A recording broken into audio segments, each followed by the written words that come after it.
저는 현재 연말을 긍정적으로 바라봅니다. 얼마나 상승할지는 모르지만 지금보다 떨어지지는 않을 것이라 봅니다. 그리고 이와 관련된 자료를 가지고 왔는데요. 안녕하세요. 웅덩이 매매법 레버리지 ETF 장기 투자자 디벨로몽입니다. 오늘도 계좌 먼저 공개하고 시작합니다. 미국 직투 계좌는 4,700만 원 수익 중이며 국내 계좌는 36% 수익률과 430만 원 수익 중입니다. 현재 웅줍 시즌2 계좌까지 총 5,300만 원 수익을 보고 있는 상황입니다. 자, 어제 미국 증시를 살펴보면 인플레이션 둔화와 연결되는 생산자 물가 PPI 발표가 있었습니다. 그러나 소비가 예상보다 견조해 상승하던 미국 증시에 혼조세를 불러오며 결국 차익 실현 매물이 발생되었는데요. 딱 맵을 보면 상승한 종목들은 상승하고 하락한 종목들은 하락한 혼조세 시장이었다고 보시면 됩니다. 그리고 금일 공포지수를 보면 시장은 아주 소폭 상승했지만 곧 탐욕 구간으로 넘어가기 일보 직전입니다. 그렇다면 이런 의문이 있을 겁니다. 어제 장 초반 그렇게 상승하던 미국 주식은 왜 어제 이 상승폭을 반납한 걸까? 답은 정말 간단합니다. 최근 2주 동안 나스닥은 무려 13%나 상승했습니다. 보통 나스닥의 1년 수익률을 이 2주라는 시간 동안 급등해버린 겁니다. 그러니까 너무 급등했으니까 잠시 쉬어갈 시간이 필요한 겁니다. 당연히 잠시 횡보할 수 있고 당연히 잠시 하락했다가 올라갈 수도 있는 거죠. 그리고 그렇게 움직일 핑곗거리가 필요했는데요. 먼저 CPI의 선행지표로 불리는 생산자 물가지수 PPI는 그 핑계 재료가 아니었습니다. 생산자 물가지수도 최근 CPI와 마찬가지로 예상치보다 크게 낮게 나온 모습을 볼 수 있습니다. 그리고 이게 CPI의 선행지표로 불리는 만큼 앞으로 CPI도 크게 둔화될 수 있다 라는 인플레이션 둔화 신호로 시장에는 긍정적인 재료로 다가왔습니다. 그러나 제가 아까 말씀드렸죠? 어제 시장은 최근 2주 동안 너무 많이 올랐기 때문에 차익 실현에 대한 핑계 재료가 필요하다고 말이죠. 어제 그 재료가 바로 소매 판매 발표였는데요. 미국의 소비가 크게 둔화할 것이라고 봤는데 예상보다 훨씬 견조한 소비가 발표된 겁니다. 그래서 많은 사람들이 경제를 안 좋다 부정적으로 보고 경제가 둔화를 보인다고 앓는 소리를 하는데 왜 소비가 이렇게 견조한 거야? 라는 의문을 가지고 있는데요. 개인적인 추측을 해보자면 가장 확률 높은 시나리오가 뭐냐면 미국인들은 3년 전 코로나 팬데믹을 겪은 후 가치관이 완전히 달라졌다는 겁니다.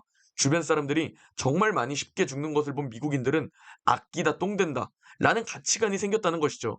과거에 이 상황에서 저축을 했었지만 지금은 그럼에도 소비를 한다는 겁니다. 어제 미국 소비가 견조하다고 발표가 나오니까 빠르게 급락했던 국채금리도 잠시 일시적인 반등을 하고 있습니다.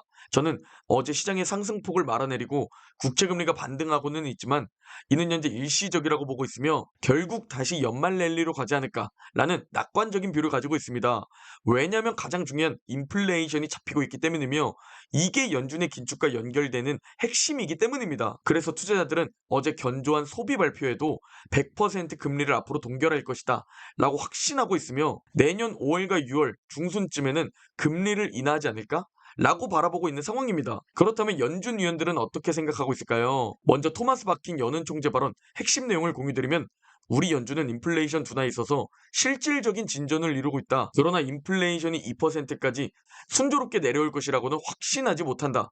라는 말을 하면서 역시 확신은 하지 않는 모습입니다. 그럼에도 현재 미국은 리세션이 있지 않다며 연착륙에 대한 기대감을 심어주었죠. 자, 그리고 비둘기파로 알려진 굴스비 연은 총재 발언 핵심 내용을 공유드리면 전쟁과 무관한 미국의 인플레이션 중 100년 만에 가장 빠르게 하락하는 것을 볼 것이다. 라는 아주 긍정적인 메시지를 던져주었습니다. 그리고 인플레이션 추가 둔화에 대한 핵심은 주거비라며 이 주거비는 일시적인 흔들림이 있을 것이다 라고 말했습니다. 그리고 추가로 역시나 우리의 목표 2%에 도달하기 위해서는 아직 가야 할 길이 멀긴 하다 라면서 투자자들이 흥분하지 않게 코멘트를 던졌습니다. 자, 그리고 마지막으로 메리데일리 연 총재 발언 핵심 내용을 공유드리면 이번 CPI 발표는 매우 고무적이다.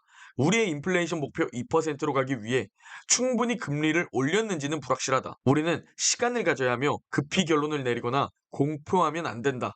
라는 발언을 했는데요. 이들의 발언의 공통점이 뭐냐면 현재 매우 긍정적으로 바라보긴 하지만 목표치 2%로 가기 위해 충분히 금리를 올렸는지는 불확실하다. 라는 답변이 공통적으로 나왔습니다. 개인적으로 이는 연준의 겁주기용 멘트라고 보고 있습니다. 너무 형식적인 답변들이다 라고 바라보고 있으며 앞으로 당분간 연준 위원들은 긍정적이지만 아직 2%로 내려갈지는 확신하지 못한다 라는 멘트들을 던질 겁니다. 왜냐하면 함부로 둔화를 확신했다가 사람들의 소비가 다시 살아나기 시작하면 그동안 열심히 긴축하고 그동안 강하게 긴축해오던 그 모든 것들이 무너지기 때문입니다. 즉 우리 같은 시민들이 겁을 먹고 소비를 좀 줄여야 하기 때문에 앞으로도 이런 비슷한 발언들을 할 겁니다. 그럼에도 인플레이션은 거의 잡혀간다 라고 보여지긴 합니다. 그래서 우리가 뉴스를 보고 믿지 말고 이런 투자 공부를 해야 하는 것이죠. 자, 그리고 또 다른 대박 이벤트가 있죠. 바로 미국의 바이든 대통령과 중국의 시진핑이 만났는데요. 과연 여기서 시장의 기대치만큼 어떤 긍정적인 얘기들이 오갈까요? 아니면 갈등을 줄이지 못할까요? 일단 개인적인 생각으로는 미국도 미국채 수요가 필요한 상황이고 중국도 미국에 수출해야 하는 입장으로서 서로 윈윈하는 전략을 펼치지 않을까라고 바라보고 있습니다. 물론 한 번에 진전되진 않겠지만 말이죠. 추가로 미국 거대 기업 CEO들은 시진핑과 만찬을 가집니다. 중국 시장은 놓쳐서는 안 되는 세계에서 비중이 큰 시장이기 때문에 많은 미국의 거대 기업들 CEO는 최근 미중 갈등으로 악화되고 위축되었던 중국 사업 확대 의지를 내비칠 것으로 보입니다. 그리고 저는 현재 연말을 긍정적으로 바라봅니다. 얼마나 상승할지는 모르지만 지금보다 떨어지지는 않을 것이라 봅니다.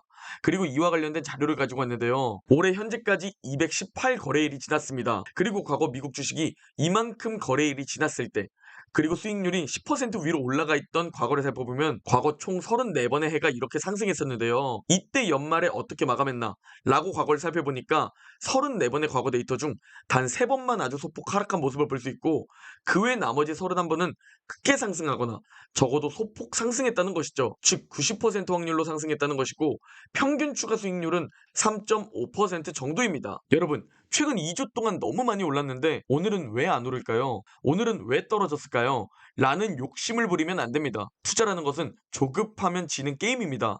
오름이 있으면 내림이 있고 내림이 있으면 오름이 있는 법이죠. 다만 그러면서도 우리가 이걸 버티면서 최대한 오래 보유하는 전략을 하다 보면 조금씩 상승하는 자산이 미국 주식입니다. 다만 시간 활용이 꼭 필요합니다. 만약 하루만 미국 주식을 보유하면 확률은 반반, 1년을 미국 주식 보유하면 70%, 5년을 미국 주식을 보유하면 80%, 그리고 10년을 미국 주식 보유하면 91%, 마지막으로 20년 이상 미국 주식을 보유하면 100%의 확률로 수익을 가져갈 수 있다는 그 가장 심플한 단서에 집중합시다. 오늘 영상은 여기까지입니다. 제 영상이 도움이 되셨다면 구독, 좋아요, 알림 설정 부탁드립니다. 그럼 내일 영상에서 뵙겠습니다.